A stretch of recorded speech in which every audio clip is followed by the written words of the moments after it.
तो जय हिंद दोस्तों, स्वागत है एक बार फिर से आप सभी के आपके अपने प्यारे से यूट्यूब चैनल एफएमएससी ग्रुप डिस्कशन में।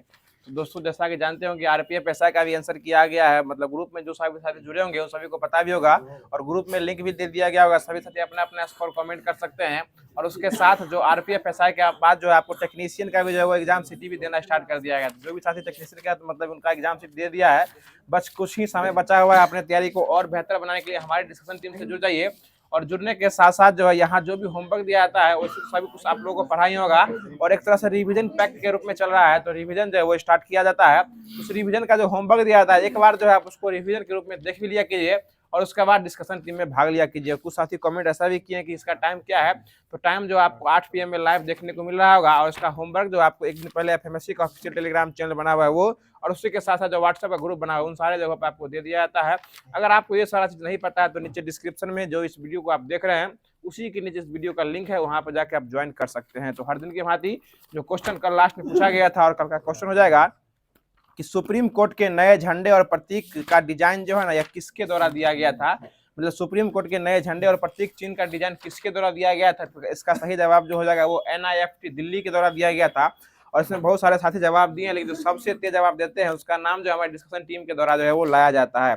और इसमें सबसे पहले आज जवाब दिए हैं वो हो जाएंगे प्रशांत बाबू जी जो कि पटना से हो जाएंगे। दूसरे स्थान पे सुबोध कुमार जी जो कि पचपैका से हैं। तीसरे स्थान पर जो है ये आपको हो जाएंगे विनय भारती जी हो जाएंगे। चौथे स्थान पे अंकित कुमार जी हैं जो कि नवादा से हैं। और पांचवें स्थान पर जो है वो आनंद बिहारी जो कि इनका ईमेल आईडी का है और नाम इनका गौतम जी है जो कि नई दिल्ली से हो जाएंगे। तो इन सभी लोगों को धन्यवाद देना चाहता है कि ये सभी लोग क्यूज के अंत तक बने रहते हैं, वीडियो को पूरा सुनते हैं और क्यूज के लास्ट में जो क्वेश्चन पूछा जाता है उसका सही जवाब देने का प्रयास करते हैं। तो क्यूज जो है वो आज भी शानदार, जानदार और ललन टॉप होने वाला है। और जो डेली का जो करंट अफेयर रहता है उसके साथ स्टार्ट किया जाएगा। और उसके बाद जो होमवर्क दिया गया था द एग्जाम पोर्टल का क्लास 9th का था और जो उसमें दिया गया था जीवो में विविधता उसको स्टार्ट किया जाएगा। सबसे पहले करंट अफेयर को स्टार्ट कर रहे हैं। तो बताइएगा आज का पहला क्वेश्चन हो जाएगा, जो हाल ही में जो है भारतीय नौसेना ने किसके साथ संयुक्त सैन्य अभ्यास सिलिनेक्स 2024 का प्रारंभ किया है। ये सिलिनेक्स किसके साथ होता है? भारत और श्रीलंका के साथ होता है। चलिए, मित्र शक्ति भी किसके साथ होता है? ये श्रीलंका के साथ ही होता है। और सिम्बैक्स किसके साथ होता है?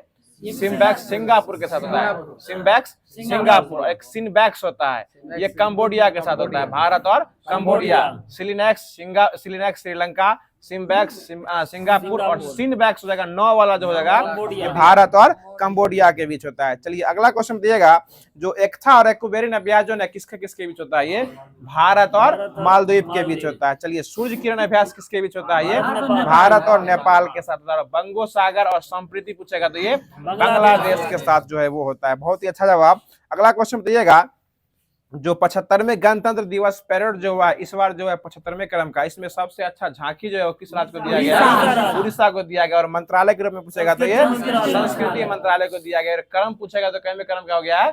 75वें क्रम का। पीछे बैठने से माइंड करना है, कितने क्रम का हो गया है? 75वें क्रम का हो गया। चलिए अगला क्वेश्चन बताइएगा, हाल ही में जो है चक्रवात चीटो से तबाह हुआ मायोट द्वीप जो है ना ये किस महासागर से संबंध है? ये हिंद महासागर से। मतलब चक्रवात का नाम ये चीडो, चक्रवात का नाम चीडो और द्वीप का नाम हो जाएगा मायोट द्वीप। ये द्वीप जो है ये किस सागर में? ये हिंद महासागर में हो जाएगा। ठीक है ना। चलिए अगला क्वेश्चन दिएगा। अगला क्वेश्चन हो जाएगा, जो हाल ही में जो है प्रधानमंत्री मोदी जी के द्वारा जो है 27,000 करोड़ का तालाबीरा थर्मल पावर प्लांट जो है इसका शुभारंभ किस राज्य में किया गया है? उड़ीसा में किया गया। तालाबीरा कहाँ स्टार्ट हुआ है? उड़ीसा में इसको स्टार्ट किया गया। चलिए अगला क्वेश्चन दिएगा कि यूपीआई को स्वीकार करने वाला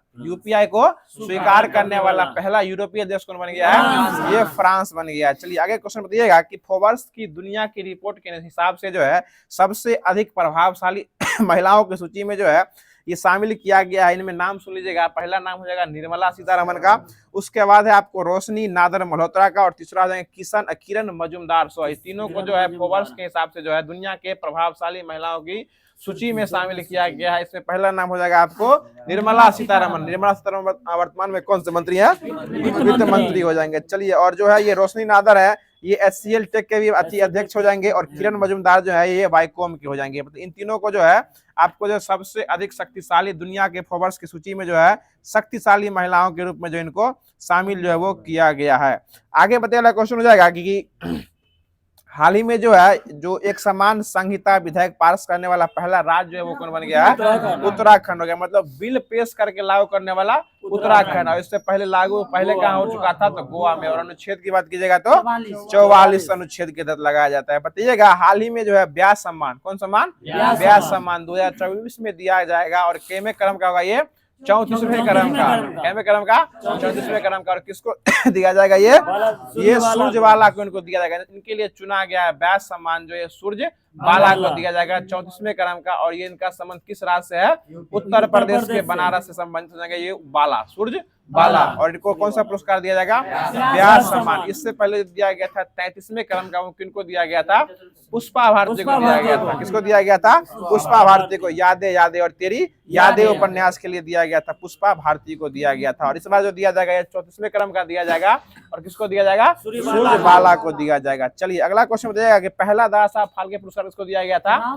देविका रानी को दिया गया। किसको दिया गया था? देविका रानी को। इस बार किसको दिया गया है? ये मिथुन चक्रवर्ती को दिया है। किसको दिया गया है? मिथुन चक्रवर्ती को दिया गया। और मिथुन चक्रवर्ती को एक और पुरस्कार दिया गया 2024 में दिया गया है पद्म विभूषण, पद्म भूषण, विभूषण नहीं पद्म भूषण पुरस्कार दिया गया है। चलिए अगला क्वेश्चन देगा। और मिथुन चक्रवर्ती का संबंध किस राज्य से हो जाएगा? ये पश्चिम बंगाल से संबंधित हो जाएंगे, मिथुन चक्रवर्ती हो जाएंगे। चलिए आगे बताइए। अगला क्वेश्चन है कि हाल ही में जो है कार्बन 14 के सहयोग से दुनिया का पहला परमाणु हीरा बैटरी का विकसित जो है ना, ये किस देश में किया गया है? ये ब्रिटेन में किया गया है। चलिए आगे बताइए। अगला क्वेश्चन हो जाएगा। अगला क्वेश्चन बता दिया कि हाल ही में जो है केरल सरकार ने KPP नामबियार पुरस्कार के लिए किसको नामित किया है? ये इसरो के अध्यक्ष हो जाएंगे एस सोमनाथ। KPP नामबियार पुरस्कार को दिया गया है एस सोमनाथ को जो है वो दिया गया है। चलिए आगे बताइए। क्वेश्चन है जो हंगरी, इसकी राजधानी कहाँ पड़ती है? बुडापेस्ट पड़ती है। बहुत अच्छा जवाब। बताइएगा हाल ही में जो है लोकसभा में पेश 129वें क्रम का संविधान संशोधन बिल जो है यह पेश किया गया है। और यह बिल कौन सा बिल हो जाएगा? ठीक है, एक राष्ट्र एक चुनाव यानी वन नेशन वन इलेक्शन विधेयक जो ये पेश किया गया। और पेश करने वाले भी कौन हो जाएंगे? ये अर्जुन राम मेघवाल जो है ये कानून मंत्री जो है यह जो है इसको पेश किए। इससे पहले जो पेश किए थे वो कौन किए थे? अर्जुन राम मेघवाल के दौरान किया गया था, जो कि कानून मंत्री थे। और वो उस बिल का नाम क्या था? नारी शक्ति बंधन अधिनियम। बिल का नाम क्या हो जाएगा? नारी शक्ति बंधन अधिनियम जो पहले पेश किया गया था वो 128वें क्रम का बिल था। और संशोधन संविधान संशोधित करके उसमें कितने क्रम का संशोधन कर दिया गया था? 106। मतलब संविधान में अब तक कितना को संशोधन हो चुका है? 106 संशोधन हो चुका था। और 106वां संशोधन का हो जाएगा नारी शक्ति बंधन अधिनियम। अब जो है फिर से 2024 में फिर जो है वह उस समय जो पहला बार जो संसद बना था, नया वाला संविधान बना था ना संसद, उसमें पहला बिल लाया गया था। और ये दूसरा बिल लाया गया है जो कि संशोधन के लिए लाया गया है। और इसका नाम हो जाएगा वन नेशन वन इलेक्शन। और इसको जो है वो पेश किया गया अर्जुन राम मेघवाल के द्वारा जो किया जाएगा। अब जो अगर ये बिल पास हो जाता है तो कैमे क्रम का संशोधन हो जाएगा 127वें क्रम का हो जाएगा। बिल हो जाएगा 129 में। और अगर पास हो जाएगा तो अभी बिल है और बिल पास होने के बाद वो विधेयक बन जाता है यानी कानून बन जाता है, तो वो हो जाएगा 107वें क्रम का। लेकिन बिल पूछेगा तो 129वें क्रम का। 128वें क्रम का बिल था नारी शक्ति बंधन अधिनियम हो जाएगा। चलिए आगे बढ़े महेश बाबू। अगला क्वेश्चन बताइएगा। अगला क्वेश्चन है कि 58वें क्रम का जो ज्ञानपीठ पुरस्कार से घोषणा किया गया है, किसको दिया गया ज्ञानपीठ पुरस्कार? ये गीतकार गुलजार और रामभद्राचार्य। और ज्ञानपीठ पुरस्कार किस क्षेत्र में दिया जाता है? साहित्य के क्षेत्र में दिया जाता है। और ये 58वें क्रम का दिया गया। और गीतकार गुलजार और रामभद्राचार्य को जो वो दिया गया है। बहुत अच्छा जवाब। आगे बताइएगा कि 2024 में सैयद मुश्ताक अली ट्रॉफी किस फॉर्मेट का होता है? ये T20 का होता है। सैयद मुश्ताक अली ट्रॉफी T20 का होता है। इसका विजेता टीम कौन हो जाएगा? ये मुंबई हो जाएगा। और मुंबई किसको हरा के जीता है? MP को हरा के सैयद मुश्ताक अली ट्रॉफी जो है जीत चुका है। और इसका जो है विजेता टीम के जो है मालिक कप्तान कौन हो जाएंगे? श्रेयस अय्यर। जो सैयद मुश्ताक अली ट्रॉफी था उसके मालिक कौन थे? कप्तान कौन थे? श्रेयस अय्यर हो जाएंगे। चलिए अगला क्वेश्चन दिएगा। अगला क्वेश्चन हो जाएगा जो हाल ही में जो है बहुराष्ट्रीय सैन्य अभ्यास शांति प्रयास 4 का जो है ना आरंभ, बहुराष्ट्रीय अभ्यास है ये। और शांति प्रयास 4 का आरंभ जो है ना वो कहाँ किया गया है? ये नेपाल में किया गया। और नेपाल की राजधानी कहाँ हो जाएगी? काठमांडू हो जाएगी, जिसकी राजकीय पशु, राष्ट्रीय पशु क्या हो जाएगा? गाय हो जाएगा। चलिए, गाय का वैज्ञानिक नाम मोसैंडिकस हो जाता है। और गाय में जो है ना मिल्क फीवर रोग होता है। कौन फीवर रोग? मिल्क फीवर रोग। इसमें किसकी कमी होती है? कैल्शियम में कमी होती है। और गाय के दूधों की मात्रा के उत्पादन का स्तर बढ़ाने के लिए कौन सा सुई दिया जाता है? ऑक्सीटोसिन का सुई जो है वो दे दिया जाता है। और गाय कैसा पाया जानवर है? चौपाया जानवर है। गाय में क्या टंगड़ी होता है? 4 गो। एक लंबी सी पूंछ होती है, समझ रहे हैं ना। चलिए अगला क्वेश्चन बताइएगा। अगला क्वेश्चन हो जाएगा, जो हाल ही में जो है दुनिया का सबसे बड़ा पशु वध उत्सव, कौन उत्सव? पशु वध उत्सव, जिसका नाम हो जाएगा गढ़माई महोत्सव जो है, इसका आयोजन कहाँ किया गया है? यह नेपाल में किया गया। यह पशु वध महोत्सव जो कहाँ किया गया है? नेपाल में। और विश्व का, एशिया का सबसे बड़ा पशुओं का मेला जो लगता है वो कहाँ लगता है? सोनपुर लगता है। और किस जिला में पड़ता है? सारण जिला में पड़ता है। बहुत अच्छा जवाब। चलिए अगला क्वेश्चन। और ये स्टार्ट कब होता है? ये पूर्णिमा के, कार्तिक पूर्णिमा। चलिए अगला क्वेश्चन देगा। अगला क्वेश्चन है कि हाल ही में अंतर्राष्ट्रीय मातृभाषा दिवस किस तिथि को मनाया गया है? 21 फरवरी को। 21 फरवरी को अंतर्राष्ट्रीय मातृभाषा दिवस मनाया जाता है। और विश्व हिंदी दिवस कब मनाया जाता है? 10 जनवरी को मनाया जाता है। आगे बताइए। अगला क्वेश्चन है कि एशिया का सबसे बड़ा समक्का सरलम जात्रा महोत्सव कहाँ मनाया जाता है? तेलंगाना में मनाया जाता है। कहाँ मनाया जाता है? तेलंगाना में मनाया जाता है। आगे बताइएगा कि हाल ही में जो है वन के विश्वकोश उपनाम से प्रसिद्ध पर्यावरणविद, जिनका नाम हो जाएगा तुलसी गौड़ा, यह जो है तुलसी गौड़ा है, इनका निधन हो चुका है। और तुलसी गौड़ा का निधन किस राज्य से संबंध हो जाएंगे? ये कर्नाटक से हो जाएंगे। यह जो है तुलसी गौड़ा इनका नाम हो जाएगा। और इनका जो है इनका उपनाम है वन का विश्वकोश, जो इनका उपनाम जो है यह हो जाएगा। चलिए अगला क्वेश्चन बताइएगा। तुलसी गौड़ा पुरुष थे कि महिला थे? ये महिला हो जाएंगे। ठीक है। आगे बताइएगा कि त्रिपक्षीय अभ्यास जो होता है ना दोस्ती, या किसके किसके बीच होता है? ये भारत, श्रीलंका और मालदीव, इस तीनों के बीच क्या होता है? दोस्ती अभ्यास। त्रिपक्षीय में 3 गो पक्ष होता है इसमें। ये 3 गो देशों के बीच जो होता है ये कौन होता है? भारत, श्रीलंका और मालदीव के बीच कौन सा अभ्यास होता है? दोस्ती अभ्यास जो है वो होता है। आगे बताइए। अगला क्वेश्चन है कि हाल ही में जो है केरल में आयोजित किया गया है एडमिरल कप, इसका यह जो है एडमिरल कप जो है इसमें सेलिंग रोगाटा का संबंध जो है ये 13वें संस्करण का हो जाएगा। यह जीते हैं किस देश के जीते हैं? ये रूस के जीते हैं। कौन जीते हैं? ये रूस के द्वारा जो है सेरिंग लेगाटा एडमिरल कप जो है वो जीत चुके हैं, रूस के। आगे बताइएगा कि मोबाइल वर्ल्ड कांग्रेस 2024 का आरंभ जो है ना वो किस देश में किया गया? ये स्पेन में किया गया है। कहाँ किया गया है? स्पेन में किया गया। और दुनिया की पहली वैदिक घड़ी कहाँ लगेगी? वैदिक घड़ी कहाँ लगेगी? उज्जैन में। और जलवायु वाला दिल्ली में लगेगा। चलिए, तो जो करंट अफेयर का क्लास था उसको खत्म कर दिया गया है, जो डेली का रहता है। अब उसके बाद जो आपको स्टार्ट किया जा रहा है, जो कि द एग्जाम पोर्टल का PDF है, जो कि NCERT साइंस क्लास 9th का है। और इसमें जीवों में जो विविधताएं होती है, जो पाई जाती है, उसके बारे में इसमें क्वेश्चन दिया गया है। सिर्फ 1 लाइनर क्वेश्चन है, उसको समझने का प्रयास कीजिएगा।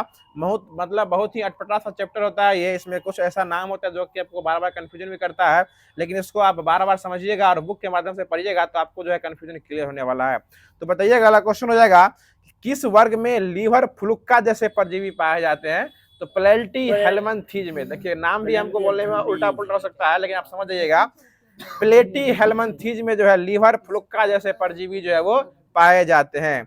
आगे बताइएगा। अगला क्वेश्चन है, किस वर्ग का शरीर जो है ना चपटा न होकर बेलनाकार होता है? तो निमोटोडा। कौन हो जाएंगे? निमोटोडा का जो क्या होता है? चपटा न होकर जो है बेलनाकार होते हैं। और इसी वर्ग के जो देह गुहा में जो है ना कुटी सोमसी पाए जाते हैं। देह गुहा समझते हैं ना? बाकी जो छिद्र नहीं, देह जो गुद्दा होता है, बाकी पंखी तंखी यार छोड़ के जो बचता है, सॉलिड जो बचता है, उसी को देह गुहा कहा जाता है। और इसी में क्या पाए जाते हैं? देह गुहा में कुटी सोलम जो है पाए जाते हैं। इसी को यही मतलब इसी वर्ग हो जाएंगे, नीमे टोडा के बीच हो जाएंगे। आगे बताइएगा कि गोल कृमि, फाइलेरिया कृमि, पीन कृमि, ये सब किस वर्ग के उदाहरण हो जाएंगे? नीमेटोडा वर्ग के जो है वो उदाहरण जो है वो हो जाएंगे। अब जो आप बोले ना छिद्र वाला बात, तो छिद्र वाला जो हो जाएंगे ना वो किस संघ के आएंगे? वो पेरीफेरा संघ में आएंगे। किस में आएंगे? पेरीफेरा वर्ग में जो आते हैं। और पेरीफेरा वर्ग के जंतु को जो है ना सामान्यतः किस नाम से जानते हैं? स्पंजी के नाम से जानते हैं। किस नाम से? स्पंजी के नाम से जानते हैं। और ये सभी जो है ना ये जंतु जो होते हैं जो कि समुद्र में पाए जाते हैं।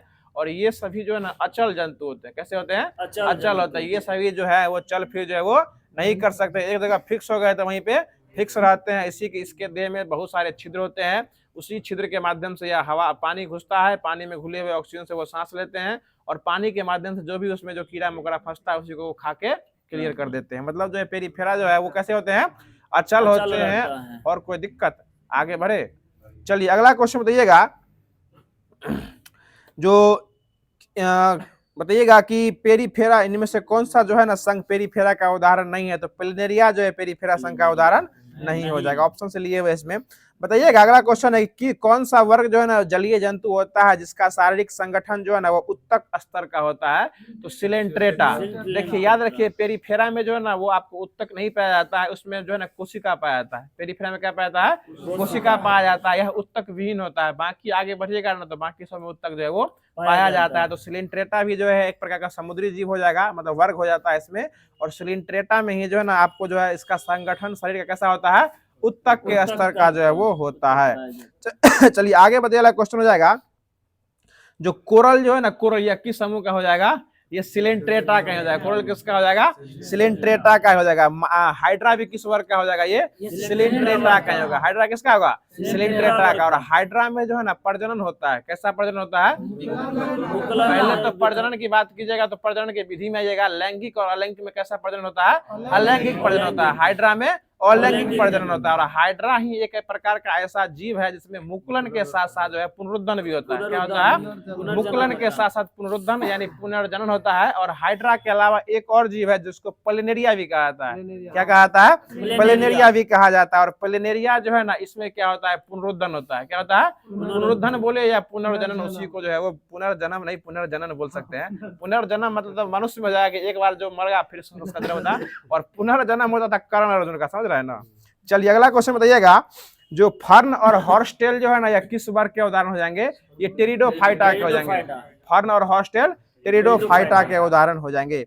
चलिए आगे बताइए, किस समुदाय को जो है ना वनस्पति जगत का जो है ना उभयचर कहा जाता है?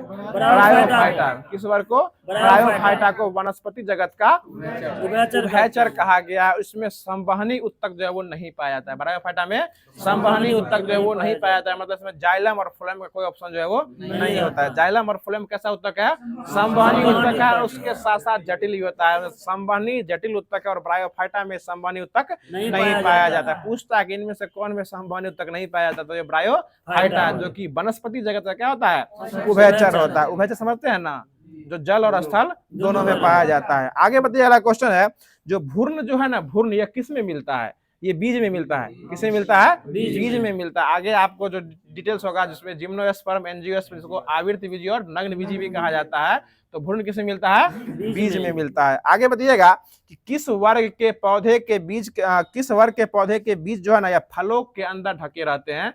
तो एंजियोस्पर्म, इसको आवर्त बीजी कहा जाता है। एंजियोस्पर्म को आवर्त बीजी कहा जाता है। और इसमें बिच्ची जो होता है ना फल के अंदर होता है। कहाँ होता है? अंदर होता है। जैसे अंगूर देखे है ना, मुख्य रूप से इसका उदाहरण होता है अंगूर, केला, अमरूद। जितना मुख्य रूप से जितना ये फल होता है ना, पपीता ये सब क्या होता है? उसके अंदर ही बीज होता है। यानी जो जिसका बीज जो है फल के अंदर पाया जा रहा है वो क्या हो जाएगा? जिम्नोस्पर्म। उसी को क्या कहा जाता है? आवर्त बीजी, सॉरी एंजियोस्पर्म, जिसको जो है आवर्त बीजी कहा जाता है। चलिए अगला क्वेश्चन बताइएगा। जो पाइनस और साइकस, ये जो है ना जिम्नोस्पर्म होगा या एंजियोस्पर्म होगा? ये जो है आपको जिम्नोस्पर्म होगा। इसमें फल जो है कहाँ होते हैं? बीज के बाहर होते हैं। कहाँ होते हैं? बीज जो है इसमें फल नहीं होता है, इसमें बीज जो है वो बाहर होते हैं। ठीक है, चलिए आगे बताइए। क्वेश्चन है कि जिम्नोस्पर्म को हिंदी में क्या कहते हैं? नग्न बीजी कहा जाता है। देखिए ऑप्शन भी दिए हुए इसमें कि किस वर्ग के पौधे जो है ना नग्न बीजी पौधा भी कहा जाता है? तो ये जिम्नोस्पर्म। मैं माथा सुन रहा है। जिम्नोस्पर्म को क्या कहा जाता है? नग्न बीजी। और एंजियोस्पर्म को आवर्त बीजी जो है वो कहा जाता है। बताइएगा कि किस वर्ग के पौधे को सामान्यतः शैवाल भी कहा जाता है? तो ये थैलोफाइटा। किसको कहा जाता है? शैवाल। थैलोफाइटा वर्ग को कहा जाता है। आगे बताइए, क्वेश्चन हो जाएगा। जो मॉस, जिसको प्लूनेरिया भी कहा जाता है, प्लेनेरिया नहीं, प्लूनेरिया। देखिए नाम अलग अलग एकदम, छोटा सा प और फ का अंतर है। प्लेनेरिया इसको मॉस, इसको फ्लूनेरिया भी कहा जाता है। और फ्लूनेरिया जो है ना या किस वर्ग का हो जाएगा? ये तो ये ब्रायोफाइटा का हो जाएगा। किसका हो जाएगा? ब्रायोफाइटा का उदाहरण हो जाएगा। बताइए रिक्सिया और फ्लूनेरिया ये भी किसका उदाहरण है? ब्रायोफाइटा का ही उदाहरण हो जाएगा। बताइए अमीबा किसका उदाहरण हो जाएगा? ये प्रोटोजोआ में आता है। अमीबा किस में आता है? प्रोटोजोआ, जो कि विक्टर के द्वारा 5 जगत का वर्गीकरण किया गया था। मोनेरा, प्रोटोजोआ, उसके बाद प्रोटिस्टा, पादप, कवक और जंतु। इसी में प्रोटोजोआ में कौन आते हैं? अमीबा आते हैं। कौन आते हैं? अमीबा आते हैं। चलिए आगे बताइए, क्वेश्चन है। जो ईस्ट जो है ना, ईस्ट या किस जगत का उदाहरण है, ये आपको फंजाई जगत का उदाहरण है। किसका हो जाएगा? उसके वह कवक, उसी को फंजाई बोल सकते हैं। आगे बताइए, अगला क्वेश्चन है, किस पौधे की शारीरिक संरचना में जो ना विभेदीकरण जो वो नहीं पाया जाता है? तो थैलोफाइटा में जो शारीरिक संरचना में जो ना विभेदीकरण नहीं पाया जाता है। आगे बताइए, अगला क्वेश्चन है कि अमीबा और प्रोटोजोआ जो है किस जगत के अंदर आएंगे? तो प्रोटिस्टा के आएंगे। किसके अंदर आएंगे? प्रोटिस्टा। और कोशिकीय पूछेगा तो क्या कोशिकीय हो जाएंगे? एक कोशिकीय जीव हो जाएंगे। चलिए आगे बताइएगा कि युगलीना भी किस जगत का उदाहरण है? प्रोटिस्टा का ही। युगलीना पादप नहीं आएगा, ये प्रोटिस्टा के अंदर आएगा। और सवाल भी पूछेगा तो ये भी प्रोटिस्टा। पादप कहाँ से आएगा सवाल? सर पादप में तो पेड़ पौधा आता है। चलिए अगला क्वेश्चन बताइएगा, युगलिना बीज का जगत रहता है। वर्ग जो है ना, उदाहरण जो है ना प्रोटिस्टे के अंतर्गत आता है, ये समझ गए। आगे बताइएगा कि पादप और जंतु जगत के बीच के जगत जो होगा ना, जो कि युगलिना कहलाता है, और युगलिना भी किसके अंदर आता है? ये प्रोटिस्टा वर्ग के अंतर्गत ही आता है। बताइएगा जो जैव विकास की अवधारणा जो है ना, सबसे पहले किसके द्वारा दिया गया था? ये चार्ल्स डार्विन के द्वारा जो वो दिया गया था। चलिए आगे बताइएगा, झींगा जो है ना किस वर्ग का उदाहरण है? अर्थोपोडा का। संपूर्ण पृथ्वी का जितना भी कीट पतंग जो भी आता है, कीड़ा मकोड़ा छुछुंदर जो भी आता है, जितना भी कीट पतंग का जितना भी भाग है ना, उसका पूरे पृथ्वी का जितना भी संघ है, पूरा 2/3 भाग कौन आता है? ये अर्थोपोडा आता है। पूरा सबसे बड़ा भाग भी हो जाएगा तो अर्थोपोडा हो जाएगा। ठीक है, इसमें आपको तितली, मक्खी, बिच्छू, जितना भी कीट पतंग सब किसमें आएगा? सब जो है किसमें आता है? ये अर्थोपोडा में आता है। और अर्थोपोडा संघ में जो है ना, क्या जोड़ी टंगड़ी पाया जाता है? 3 जोड़ी। क्या जोड़ी? 3 जोड़ी। और अपवाद में आता है मकड़ी। अपवाद में क्या आता है? मकड़ी। मकड़ी में क्या जोड़ी पाया जाता है? 4 जोड़ी, यानी 8 को पाया जाता है। जितना भी अर्थोपोडा है उसमें टंगड़ी क्या जोड़ी? 3 जोड़ी, 6 को टंगड़ी होता है। लेकिन अपवाद में क्या होता है? मकड़ी। उसमें क्या होता है? 4 जोड़ी यानी 8 को होता है। बताइएगा ओरिजिन ऑफ स्पीशीज किसके द्वारा लिखा गया था? चार्ल्स डार्विन के द्वारा लिखा गया था। बताइएगा जो किस पादप, किसको जो है ना पादप जगत का उभयचर कहा जाता है? ब्रायोफाइटा को कहा जाता है। बताइएगा रिक्सिया जो है ना, रिक्सिया यह किस श्रेणी के अंतर्गत आता है? तो यह भी ब्रायोफाइटा के अंतर्गत ही आता है। और एक जो है ना रिक्सिया जनजाति है, जो कि नागालैंड के क्षेत्र में पाई जाती है, और जो कि नाच गान करके अपना जीवन क्या करती है? व्यतीत करती है। ये जनजाति भी याद रखिएगा इसको। बताइएगा अगला क्वेश्चन है कि कैरोलस लिनियस जो है ना, इनको किनका जनक माना गया है? वर्गीकी का जनक जो है, यानी कि आपको वर्गीकरण विज्ञान का जो है वो जनक माना गया है। और आप ये भी बता दीजिएगा कि सिस्टेमा नेचुरी जो है किसको लिखा गया है? ये कैरोलस लिनियस के द्वारा जो है लिखा गया है। आगे बताइएगा मछली में कितने प्रकोष्ठ वाला हृदय होता है? मछली में 2 प्रकोष्ठ। मछली में 2 चैम्बर होता है। बताइएगा कि किसका शरीर जो ना धारा रेखीय होता है? मछली का शरीर कैसा होता है? धारा रेखीय। और श्यानता वाला जो क्लास चल रहा था उसमें बताए थे कि ऐसा प्रवाह जिसमें एक प्रवाह के पीछे दूसरा प्रवाह जा रहा है, उसको कौन सा प्रवाह कहते हैं? धारा रेखीय प्रवाह कहते हैं। वकील साहब उदाहरण याद है ना आपको? चलिए, नहीं वकील साहब में उदाहरण था। बताइएगा पक्षियों में कितने चैम्बर होते हैं? 4 चैम्बर होते हैं। पक्षियों में कितने होते हैं? 4 चैम्बर होते हैं। बताइएगा कि किस वर्ग के प्राणियों का खून गर्म होता है? पक्षी वर्ग का जो है ना। कभी कभी आपको ऑप्शन में जो है ना, कभी कभी जो है ना आपको ऑप्शन में कबूतर मोर उड़ दे देता है, समझ गए ना? बता रहे हैं ऑप्शन में आपको जो है पक्षी ना देके जो है कबूतर, मोर, मेढक ये सब दे देता है। तो याद रखिए कबूतर मोर दोनों हो जाएगा 1 से अधिक। समझ रहे हैं ना? आगे बताइएगा कि अगला क्वेश्चन बताइएगा कि एलिगेटर जो है ना, एलिगेटर या किस संघ का उदाहरण हो जाएगा? तो ये सरीसृप वर्ग का उदाहरण हो जाएगा। और कबूतर और मोर जो है ना किस संघ के उदाहरण हो जाएंगे? एवीज संघ के उदाहरण हो जाएंगे। किसके हो जाएंगे? एवीज संघ के उदाहरण हो जाएंगे। बताइएगा प्राणी जगत का सबसे बड़ा संघ कौन है? अर्थोपोडा। और वनस्पति जगत का ब्रायोफाइटा हो जाएगा। देखा जो किसका उदाहरण हो जाएगा? एनिलिडा का। कैसा होगा? एनिलिडा का। और इसका जो है ना शरीर खंडों में बटा होता है। किसमें बटा होता है? खंडों में बटा होता है। एनिलिडा जितना जोक जाता है, जोक जो होता है वो, उसके बाद केचुआ जो बोल सकते हैं, ये सब जो है, ये सभी जो है आते हैं एनिलिडा वर्ग के अंतर्गत जो है वो आते हैं। बताइएगा तितली किस वर्ग में आते हैं? अर्थोपोडा में।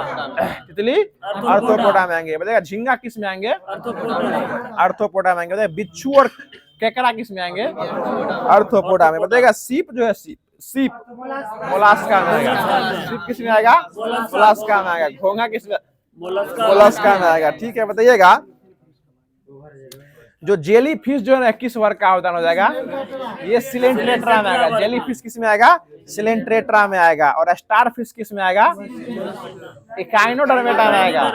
जेली फिश सिलेंट्रेटा में आएगा और इकाइनोडर्मेटा में आएगा तो आपको स्टारफिश आएगा। चलिए आगे बताइएगा, अगला क्वेश्चन है किस जंतु में जो है ना, किस प्रकार के जंतु में अधिकांश कवच पाए जाते हैं, किस संघ में? तो मोलस्का में क्या पाए जाते हैं? अधिकांश कवच पाए जाते हैं। आगे बताइएगा, अगला क्वेश्चन हो जाएगा कि समुद्री एनीमोन जो है ना, या किस वर्ग का उदाहरण हो जाएगा? तो ये भी सिलेंट्रेटा का ही उदाहरण होगा। किसका होगा? सिलेंट्रेटा का उदाहरण हो जाएगा। आगे बताइएगा कि किस वर्ग में प्लेनेरिया जैसे कुछ स्वच्छ जंतु पाए जाते हैं? तो प्लेटी हेलमंथीज में जो है वो पाए जाते हैं।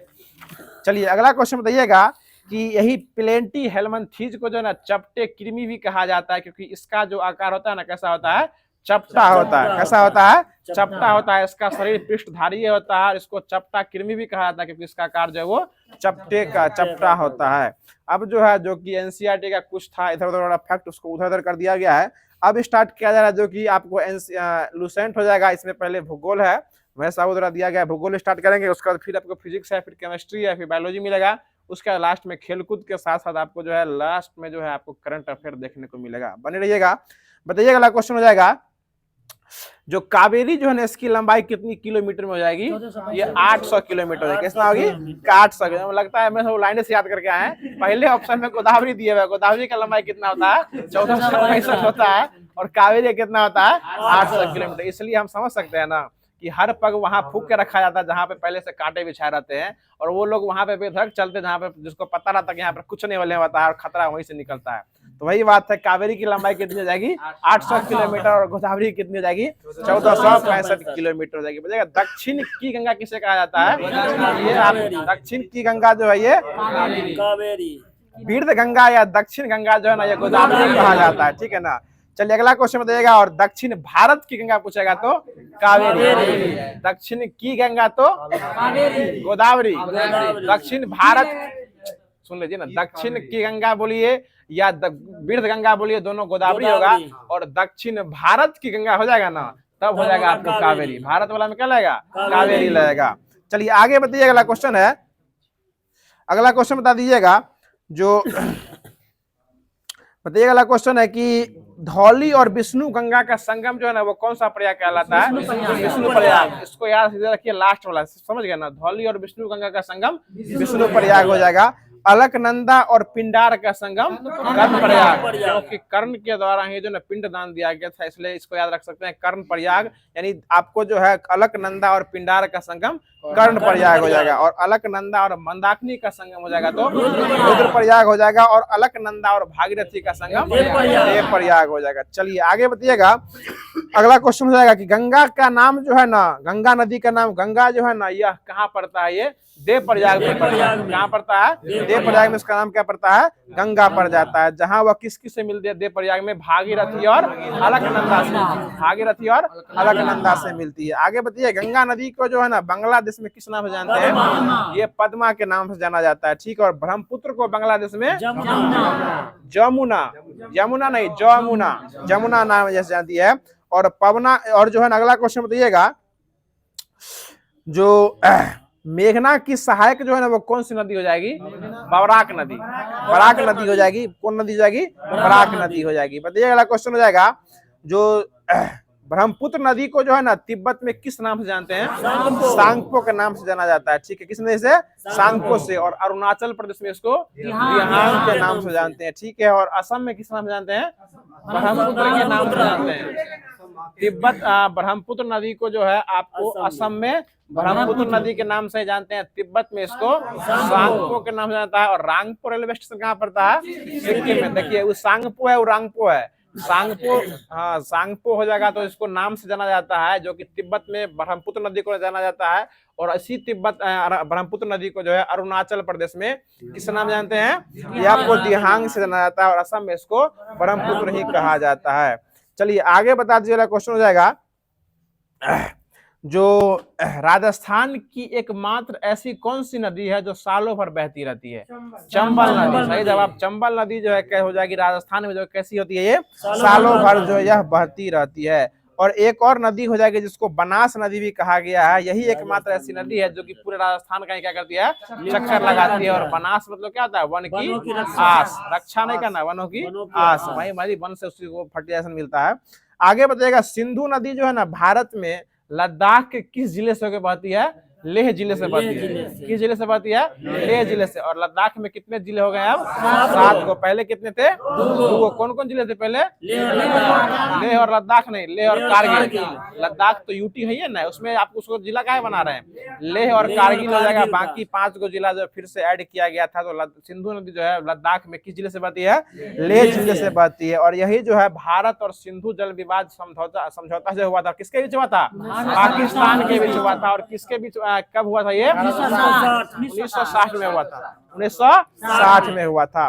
चलिए, इसके हिसाब से जो है ना आपको भारत जो है सिंधु नदी और उसके सहायक नदी झेलम नदी का जो है ना कितना परसेंट जल जो है उपयोग कर सकता है? 20%। 20% इसको पकड़ लेगा, बाकी 80% को यूज करेगा। जो 80% जो पाकिस्तान जो है वो यूज करने वाला। और इस समझौता में जो है ना मध्यस्थता कौन किया था? ये विश्व बैंक के द्वारा किया गया था। समझौता कौन कराया था? विश्व बैंक के द्वारा कराया। कौन है द्वारा? चलिए, अब स्टार्ट किया जा रहा है जो कि आपको फिजिक्स से स्टार्ट किया जा रहा है। और फिजिक्स में हो जाएगा आपको आवर्ती गति का कुछ उदाहरण कल बता दिया गया था सरल आवर्ती गति में। अब इसके आगे बढ़ते हैं। बताइएगा कि यदि कोई वस्तु जो है एक सरल रेखा पर मध्यमान स्थित होकर इधर उधर की प्रकार की गति करता है तो वस्तु का त्वरण मान जो होता है ना, यह उसके विस्थापन के अनुक्रमानुपाती हो जाता है। और यही गति जो है ना कौन सी गति कहलाती है? सरल आवर्ती गति कहलाती है। कौन सी गति कहलाती है? सरल आवर्ती गति कहलाती है। इसका कुछ उदाहरण होता है, बताइएगा। जो इसमें जो होता है ना सरल आवर्ती गति में, इसका जो है ना गतिज ऊर्जा जो वो कम होता है और स्थितिज ऊर्जा उसका जो है वो अधिक होता है। गतिज ऊर्जा क्या होता है? कम होता है। और उसका स्थितिज ऊर्जा अधिक होता है। और उसका वेग जो है ना शून्य होता है। सरल आवर्ती गति का वेग कैसा होता है? शून्य हो जाता है। चलिए आगे बताइएगा। जो सरल लोलक का आवर्त काल के लिए एक फार्मूला आता है, उसके लिए एक फार्मूला आता है आवर्त काल वाला। फार्मूला क्या होता है? T बराबर 2 पाई रूट अंडर LYG। सिर्फ यूं मुंह हिलाने से नहीं होता है। T बराबर √2 पाई रूट अंडर LYG होता है, जहाँ L जो है ना क्या हो जाएगा? डोरी की लंबाई हो जाएगी। और G जो हो जाएगा वो गुरुत्वीय त्वरण हो जाएगा। चलिए आगे बताइएगा। इसमें जो है ना T जो होता है ना वो किसके समानुपाती होता है? ये L के समानुपाती होता है। किसके समानुपाती होता है? L के। और L किस में रहता है? रूट के अंदर रहता है। ये रूट L के समानुपाती हो जाएगा। इसका ये मतलब हुआ कि अगर लंबाई बढ़ेगा तो T क्या हो जाएगा? बढ़ जाएगा। समानुपाती में घटेगा कि बढ़ जाएगा? अगर लंबाई बढ़ेगा तो क्या हो जाएगा? T यानी आवर्तकाल जो है वो बढ़ जाता है। और यही कारण होता है जब झूला अगर झूल रही है कोई लड़की उस पर खड़ा हो जाती है तो उसका क्या होता है? वो खड़ी हो जाती है तो गुरुत्वीय केंद्र उड़ जाता है और झूला जो होता है वो जल्दी जल्दी दोलन जो है वो करने लगता है। क्या जल्दी होता है? स्पीड में खींचने लगता है। चलिए अगला क्वेश्चन बताइएगा कि अगला क्वेश्चन है कि यदि लोलक घड़ी को उपग्रह पर ले जाएंगे तो वहां भारहीनता की स्थिति आएगी। और वहां जो है ना जी का मान क्या हो जाएगा? 0 हो जाएगा। क्या हो जाएगा? जी का मान 0 हो जाएगा। और वहां घड़ी का आवर्तकाल जो है ना वो क्या हो जाएगा? अनंत हो जाएगा। क्योंकि जैसे ही जी बट्टा में आएगा 0 और किसी भी चीज के बट्टा में 0 होता है तो वो क्या होता है? अनडिफाइंड हो जाता है, यानी कि अपरिभाषित और अनंत हो जाएगा। वही ना, अपरिमित रूप से अनेक हल हो जाएंगे महेश बाबू ना। अगला क्वेश्चन बताइए। अगला क्वेश्चन हो जाएगा कि पृथ्वी के केंद्र पर गुरुत्वीय त्वरण का मान क्या हो जाएगा?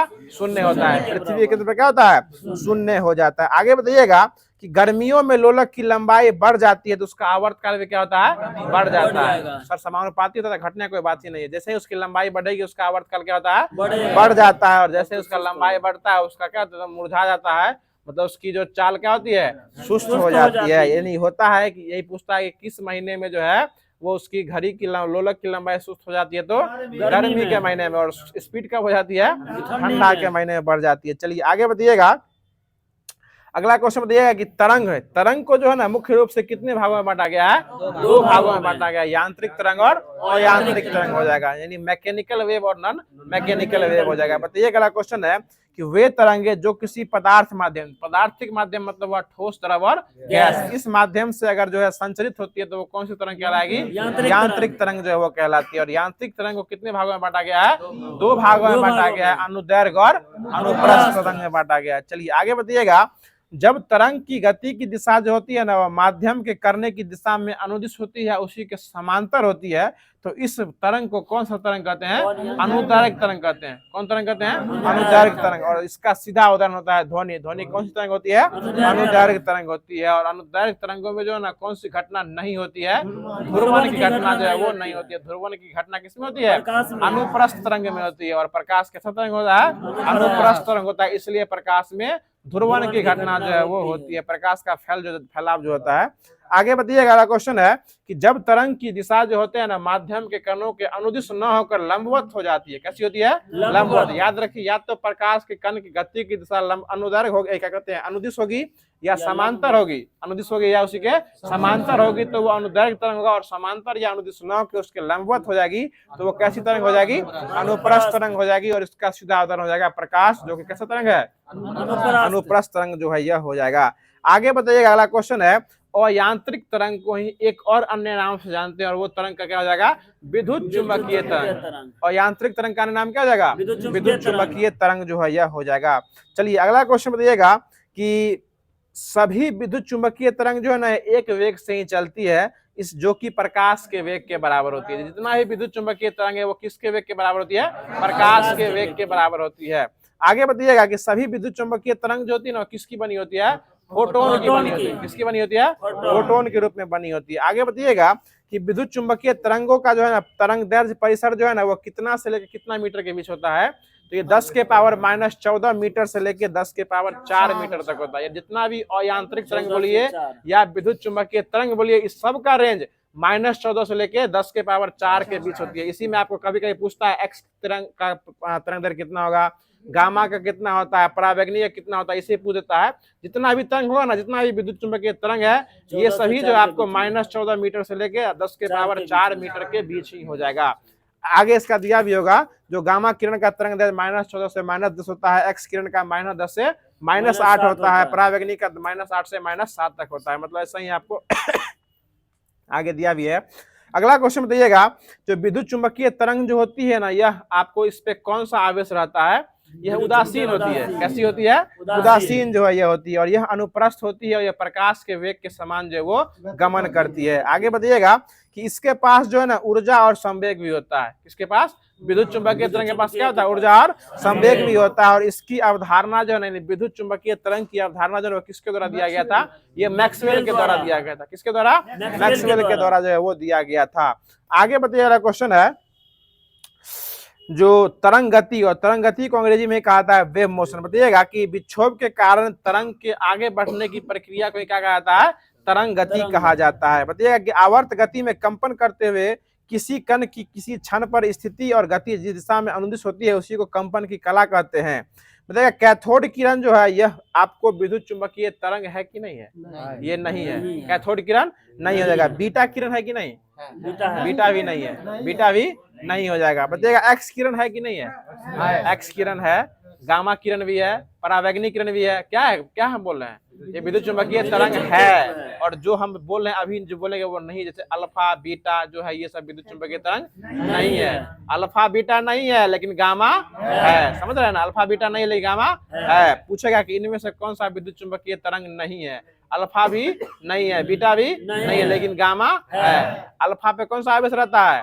प्लस, फिर माइनस बोल रहे हैं। अल्फा पे प्लस, बीटा पे माइनस होता है। चलिए आगे बताइएगा, कैथोड किरण, कैनाल किरण, पराश्रव्य तरंग, ये सभी जो है आपको और विद्युत चुंबकीय तरंग नहीं होता है। ध्वनि है कि नहीं विद्युत चुंबकीय तरंग? आपको नहीं है। इसको सजाने के लिए बोल देता है कभी कभी। आइए बैठिए सर। इसको सजाने के लिए बोल देता है। चलिए अगला क्वेश्चन बताइएगा, कहाँ पर से भूलियो गए?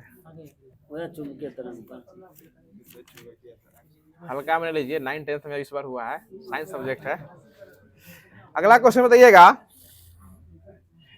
अब जो है आपको स्टार्ट किया जा रहा है जो कि रसायन विज्ञान हो जाएगा। बताइएगा, जो ऐसे रासायनिक पदार्थ जो कि रासायनिक अभिक्रिया के वेग के दर को परिवर्तित कर देते हैं वो क्या कहलाते हैं? उत्प्रेरक कहलाते हैं। क्या कहलाते हैं? उत्प्रेरक कहलाते हैं। और उत्प्रेरक जो करता है उस अभिक्रिया को क्या कहलाता है? उत्प्रेरण कहलाता है। वो क्या होता है? उत्प्रेरण हो जाएगा, यानी वो कैटलिस्ट कहलाते हैं। ठीक है ना? आगे बताइएगा कि उत्प्रेरक की खोज करने का श्रेय किसे दिया गया था? बर्जेलियस को दिया गया था। ठीक है ना? आगे बताइएगा, अब जो है ना कुछ ऑप्शन में देता है कि किसका बनाने का विधि में कौन से उत्प्रेरक का उपयोग किया जाता है महेश बाबू। तो बताइएगा अमोनिया गैस किस विधि से बनता है, हैबर विधि से। और इसमें दो तीन को तो सबको याद होगा, किसमें उत्प्रेरक में किसका उपयोग किया जाता है, लोहे का चूर्ण का उपयोग किया जाता है।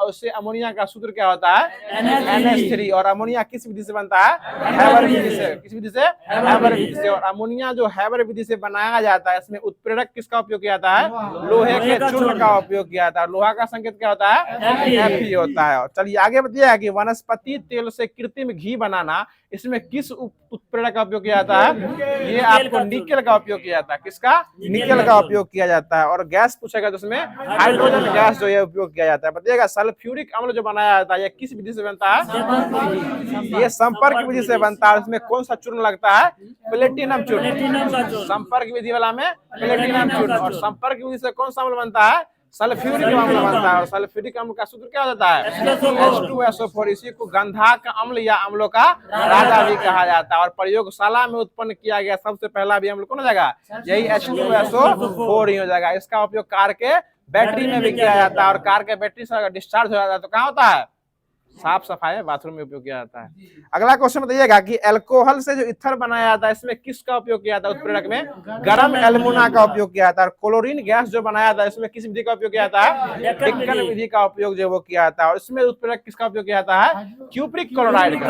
डिक्कन विधि में क्यूप्रिक क्लोराइड का, याद तो हो ही गया होगा, फिर से पूछ ले आपको। जो डिक्कन विधि में किसका उपयोग किया जाता है, क्यूप्रिक क्लोराइड का। और डिक्कन विधि से कौन सा गैस बनता है, क्लोरीन गैस बनता है। संपर्क विधि से सल्फ्यूरिक अम्ल। और इसमें किसका चूर्ण का उपयोग करते हैं, प्लेटिनम के चूर्ण का उपयोग करते हैं। ठीक है। और आपको जो है एक और होता है जो कि हो जाएगा हैवर विधि। और हैवर विधि से क्या बनता है, अमोनिया में किसका उपयोग किया जाता है, लोहे का चूर्ण का उपयोग किया जाता है। और गर्म एल्यूमिना जो है वो अल्कोहल से ईथर बनाने के लिए जो उपयोग किया जाता है। बताइएगा जो हड्डियों में कितना % फास्फोरस रहता है, 8% फास्फोरस रहता है। बताइएगा अगला क्वेश्चन हो जाएगा कि बर्फ जो है ना उसमें क्या मिला दिया जाता है तो वो जमने से क्या कहते हैं, पिघलने से रुक जाता है। इसमें जिलेटिन जो है ना मिला दिया जाता है ताकि इसको पिघलने से रुकता है। ठीक है, वही हो गया कि पिघलने से इसको रोका जाता है। आगे बताइएगा अगला क्वेश्चन है जो बताइएगा कि शुद्ध अल्कोहल में जो ना क्या मिला के इसको पावर अल्कोहल बना दिया जाता है। इसमें जो है ना आपको बेंजीन या ईथर मिला दिया जाता है। बेंजीन या ईथर मिला क्या बना दिया है, पावर अल्कोहल बना दिया जाता है।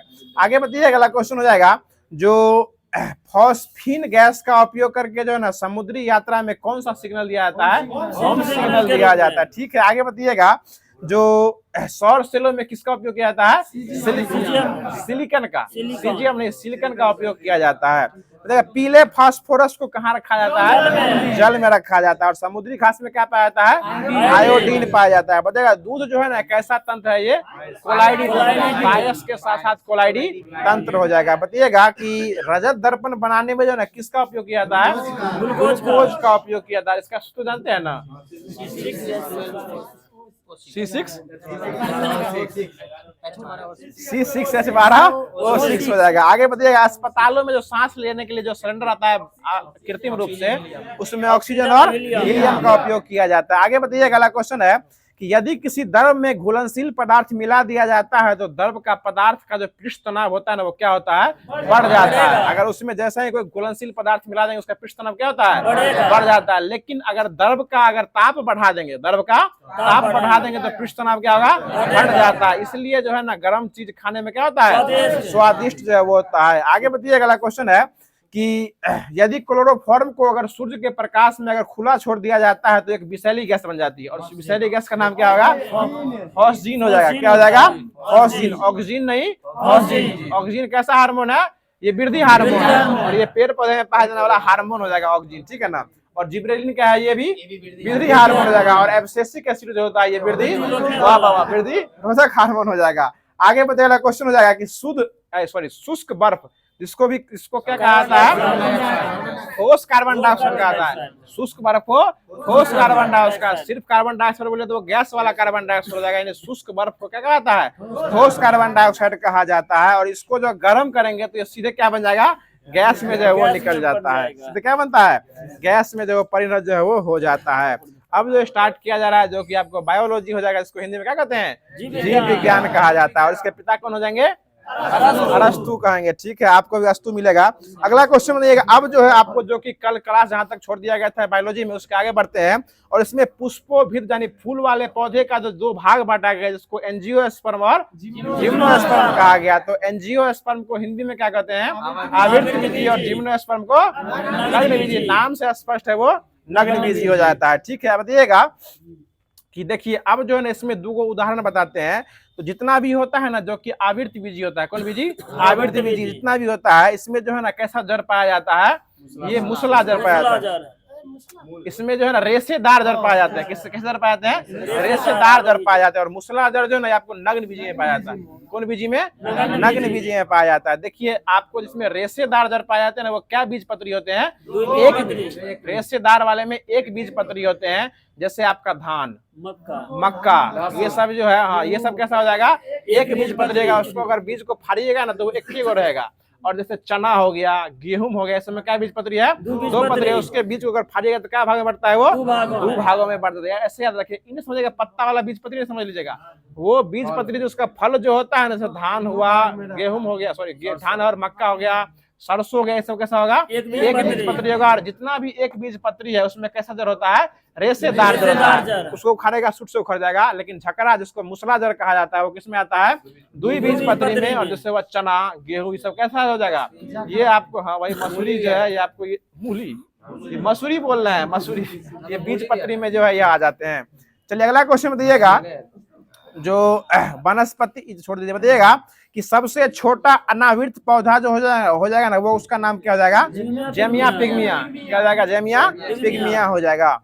आगे बताइएगा क्वेश्चन है जो बताइएगा जो एक बीज पत्री में आते हैं। बताइएगा जो एक बीज पत्री कुछ उदाहरण होते हैं, जैसे कि लहसुन और प्याज, ये किस कुल में आते हैं? ये लिलिएसी में आते हैं। किस में आते हैं? पहले तो ये एक बीज पत्री में आएंगे। कुल की बात कीजिएगा तो ये लिलिएसी में आते हैं। सुपारी, तार, सुपारी, तार, नारियल, खजूर, ये सब जो है किसमें आएंगे? ये पालमी में आएंगे। ठीक है, गेहूं, मक्का, बांस, गन्ना, चावल, ये सब जो आएंगे ये ग्रेमिएसी में आएंगे। आगे बताइएगा कि मूली, सलजम, सरसों किसमें आएंगे? ये क्रूसीफेरी में आएंगे। किसमें आएंगे? क्रूसीफेरी में आएंगे। कपास, भिंडी और गुल्लर मालवेसी में आएंगे। ठीक है, बबूल, छुई मुई, कत्था, गुलमोहर, अशोक, कचनार, इमली और जितना भी दलहन फसल है ये लेगुमिनेसी में। जितना भी दलहन फसल है इसको याद रखिए, सिर्फ किसमें आते हैं?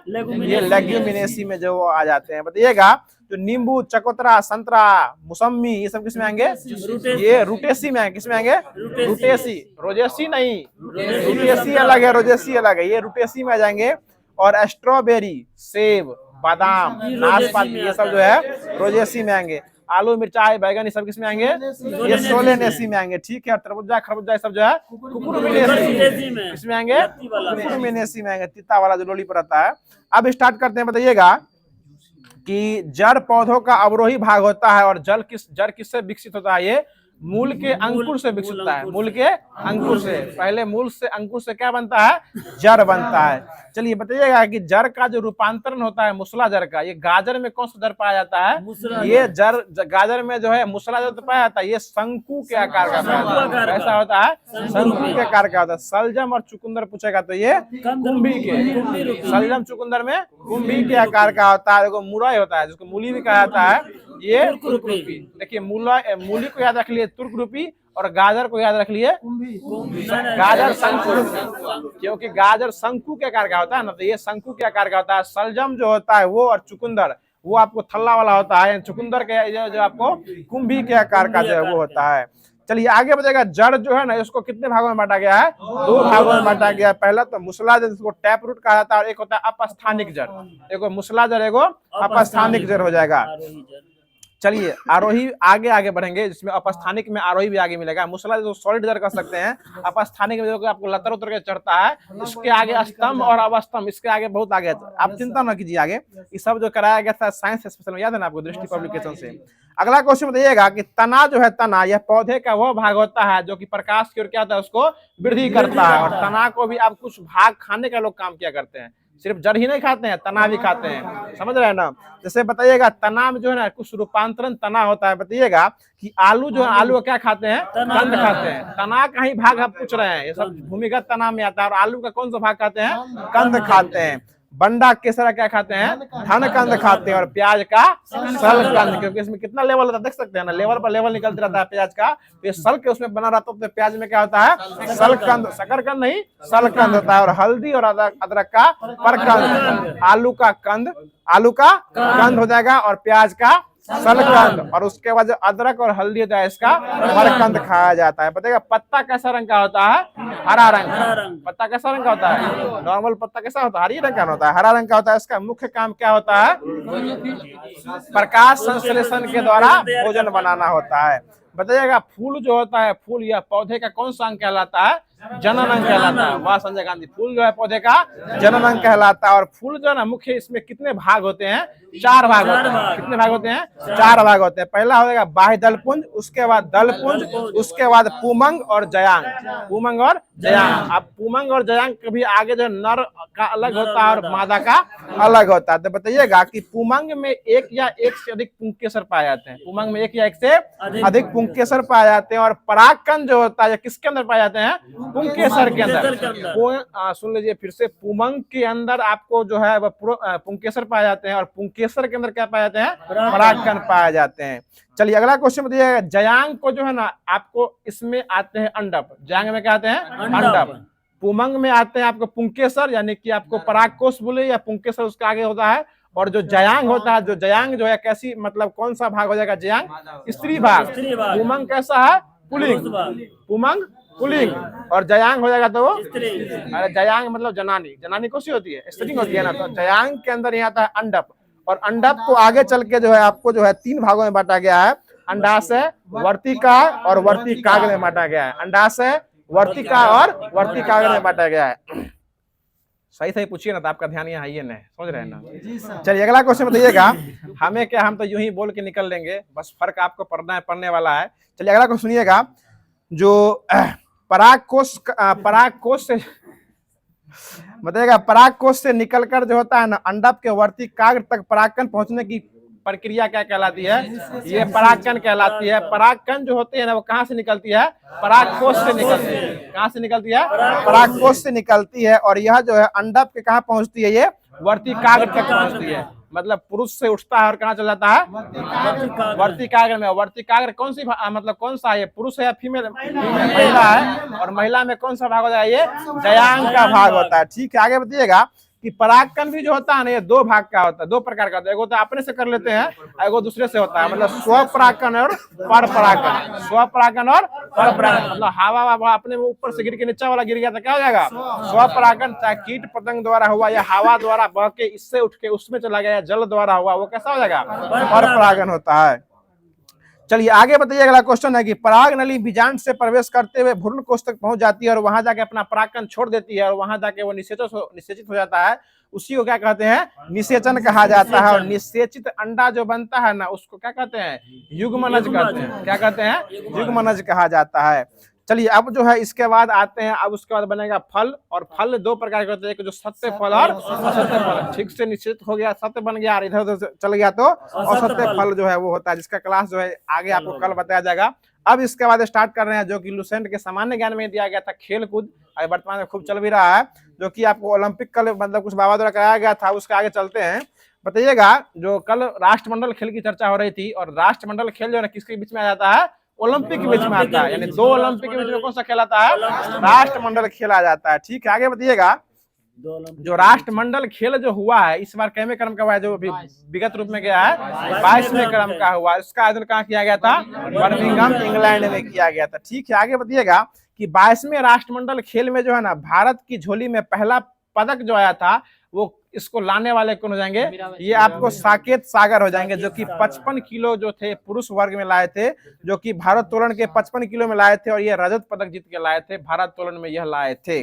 अब जो है इसके बाद जो है वो महिला में लाएगी तो वो हो जाएगी मीराबाई चानू, और पुरुष में जाएंगे तो साकेत सागर। साकेत सागर क्या किलो में थे, 55 किलो में हो जाएंगे, और मीराबाई चानू 49 किलो, मीराबाई चानू 49 किलो। अमन सहरावत 57 किलो, 57 किलो पूछ ले क्वेश्चन बीपीएससी में पूछ ले था क्या किलो के 57 किलो, ऑप्शन दूर दूर तक था, मार दी हटा के। अगला क्वेश्चन बताइएगा, जो 22वें राष्ट्रमंडल खेल में जो है ना एक महिला का नाम था जो कि जेवलियन थ्रो से निकली थी, उसका नाम था अन्नू रानी। क्या नाम था? अन्नू रानी। और ये किस खेल से संबंधित है? ये जेवलियन थ्रो, जिसको भाला फेंक भी कहा जाता है। पूछता है कि अन्नू रानी जो है वो किस खेल से संबंधित है? वो भाला फेंक। और ये कौन सा पदक लेके आई थी? ये कांस्य पदक। कौन पदक? ये कांस्य पदक लेके आई थी। अब अगला क्वेश्चन बताइए। अगला क्वेश्चन हो जाएगा, जो 22वें राष्ट्रमंडल खेल में जो है ना महिला बैडमिंटन एकल में जो है ना यह जीते थे पीवी सिंधु, और पुरुष बैडमिंटन में जीते लक्ष्य सेन जो है ये जीत के अपना अपना पदक जो है वो लेके आए थे। मतलब एक पूछा हुआ क्वेश्चन है, अन्नू रानी का संबंध किस खेल से है? तो ये जेवलियन थ्रो यानी कि भाला फेंक से हो जाएगा। हाँ, नीरज चोपड़ा के बैच की है। वैसे इसमें कौन दिया गया था? अब जो स्टार्ट किया जा रहा है, जो कि आपको करंट अफेयर का एक क्लास दिया गया था, और इसमें आपको जून दिया गया था। कल जो है आपको जून का कुछ 18 से खत्म है, 20 तक खत्म हो गया था। 21 जून से आपको जो करंट अफेयर उसको स्टार्ट किया जा रहा है। बताइएगा, अगला क्वेश्चन है, जो लोकसभा के जो 18वें क्रम के लोकसभा का जो गठन हुआ इस बार, इसके प्रोटेम स्पीकर किनको चुना गया था? भर्तृहरि महताब को चुना गया था। भर्तृहरि महताब हो जाएंगे। और अब इसके आपको अध्यक्ष कौन हो जाएंगे लोकसभा के? ओम बिरला। ओम बिरला हो जाएंगे। और ओम बिरला के विपक्ष में कौन खड़ा हुए थे? हाँ, सुरेश कुशकर। हाँ, सुरेश कुशकर के जो है ओम बिरला के विपक्ष में खड़ा हुए थे। और ओम बिरला कहाँ से सांसद बने हैं? ये कोटा। कहाँ पड़ता है? राजस्थान में पड़ता है। ठीक है, आगे बताइएगा। अगला क्वेश्चन है, किस राज्य के जंगम जिले में जो है ना जेडीएस वैज्ञानिक के द्वारा सर्प ईल की एक नई प्रजाति खोजी गई है? उड़ीसा में। कहाँ खोला? जंगम जिला कहाँ पड़ता है? उड़ीसा में ही पड़ता है। बताइएगा, हिजाब और अन्य इस्लामी परिधानों पर जो है प्रतिबंध के लिए विधेयक लाया। हिजाब और अन्य इस्लामिक परिधान जो भी होता है उसके प्रतिबंध के लिए जो है एक विधेयक लाया था, और वह देश कौन हो जाएगा?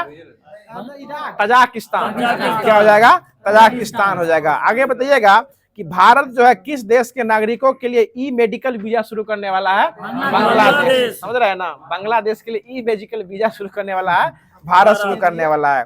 आगे बताइए, अगला क्वेश्चन है कि हेमिस महोत्सव कहाँ मनाया गया है?